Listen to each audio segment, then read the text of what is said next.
Sabe, existe uma lista de lugares que são tão, mas tão incríveis que por milênios foram vistos como as maiores obras de toda a humanidade.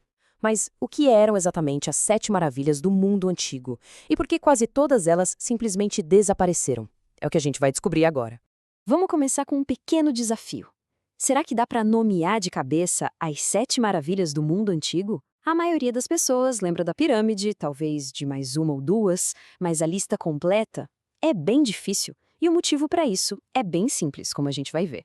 E aqui está o motivo. Dessas 7 obras-primas da antiguidade, só uma continua de pé. Isso nos leva à grande questão. O que exatamente eram essas maravilhas? E mais importante, para onde foram as outras 6? Para a gente entender o que aconteceu com as maravilhas, primeiro a gente precisa entender a própria lista. E olha, aqui já vem a primeira surpresa. Não foi uma votação mundial nem a decisão de algum comitê de sábios. A origem disso tudo é bem mais informal. A palavra original em grego era themata, que quer dizer, basicamente, coisas para ver. Então a ideia não era uma lista de milagres, sabe? Era mais como o primeiro guia de viagem de luxo da história, feito para a elite grega que queria conhecer os pontos turísticos mais espetaculares da sua época. Essa lista não surgiu do nada, de uma hora para outra. Ela foi sendo moldada ao longo de séculos por historiadores e poetas. E esse é o ponto-chave. A lista de maravilhas do mundo era, na verdade, uma lista de maravilhas do mundo grego. Ela refletiu o que um grupo bem específico de pessoas achava impressionante. Muito bem, agora que a gente já entendeu a origem da lista, vamos fazer nosso próprio tour rapidinho por essas 7 criações monumentais. Vamos começar pela única que, olha só, a gente pode visitar até hoje. A Grande Pirâmide é tão antiga, mas tão antiga, que ela já era uma atração turística para os próprios gregos que criaram a lista. Imagina só, por quase 4.000 anos, nada construído pela humanidade foi mais alto que ela. Agora, vamos para a maravilha mais enigmática de todas. A lenda é linda. Um jardim exuberante, cheio de terraços e cascatas, construído no meio do deserto por um rei apaixonado. É uma imagem incrível, né? Mas tem um detalhe, um problemão na verdade. É bem possível que eles nunca tenham existido. Lá no berço dos Jogos Olímpicos ficava essa estátua colossal de Zeus. Tenta imaginar uma figura de 12 metros de altura, o que dá um prédio de 4 andares, sentada num trono, toda coberta de ouro e marfim. O objetivo era claro, né? Deixar qualquer um de queixo caído. Olha, este aqui não era um templo qualquer, não. Ele foi descrito como o mais belo que já existiu na Terra. Tinha mais de 120 colunas gigantes de mármore. Era como entrar numa floresta de pedra. Tudo isso para honrar Ártemis, a deusa da caça. E olha que interessante, essa maravilha aqui acabou deixando uma marca no nosso vocabulário. A tumba era de um governante chamado Mausolo e era tão, mas tão espetacular que o nome dele virou sinônimo para qualquer tumba grandiosa, um mausoléu. Com quase a mesma altura da Estátua da Liberdade, o Colosso de Rhodes era um baita símbolo de vitória e orgulho da cidade. E apesar de ter ficado em pé por menos de 60 anos, a lenda dele inspirou monumentos por milênios. E por último, a única maravilha que tinha uma função prática: o Farol de Alexandria. Era uma torre altíssima, uma verdadeira proeza da engenharia para a época.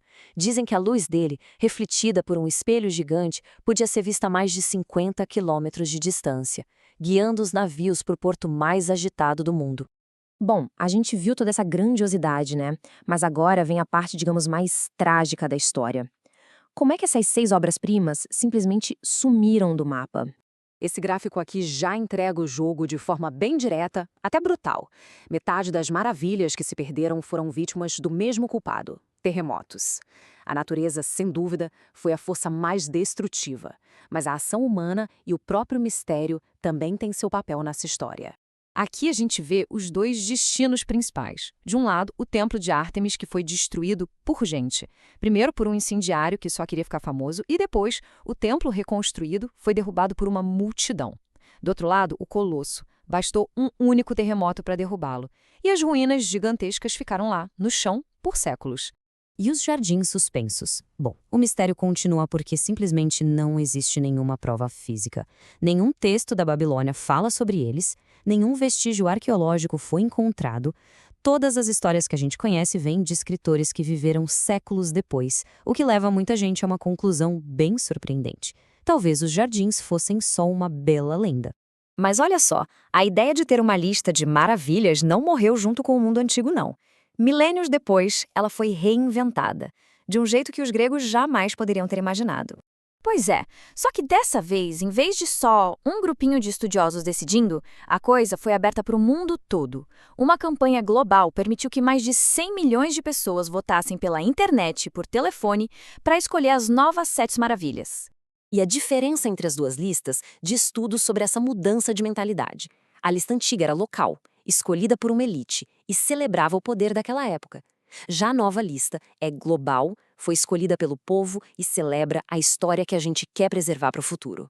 E o resultado disso tudo é uma lista que realmente abraça o planeta, com lugares espalhados pela Ásia, América do Sul, Europa, representando uma parte muito maior da história da humanidade. Mas no meio dessa mudança toda, uma única maravilha conseguiu uma proeza incrível: conectar esses dois mundos, o antigo e o moderno. A Grande Pirâmide, claro. Por ser a única sobrevivente da lista original, ela recebeu um status de honra nessa nova votação. Ela não precisou competir. Em vez disso, ela permaneceu ali, como um elo eterno, um testemunho do que a humanidade pode construir e que pode, de fato, durar para sempre. No final das contas, essas listas de maravilhas funcionam quase como um espelho. Elas mostram o que cada época valoriza, o que admira e o que quer deixar para a história. E isso deixa a gente com uma pergunta no ar. Se a nossa geração criasse uma nova lista hoje, o que será que as nossas escolhas diriam sobre nós daqui a 2000 anos?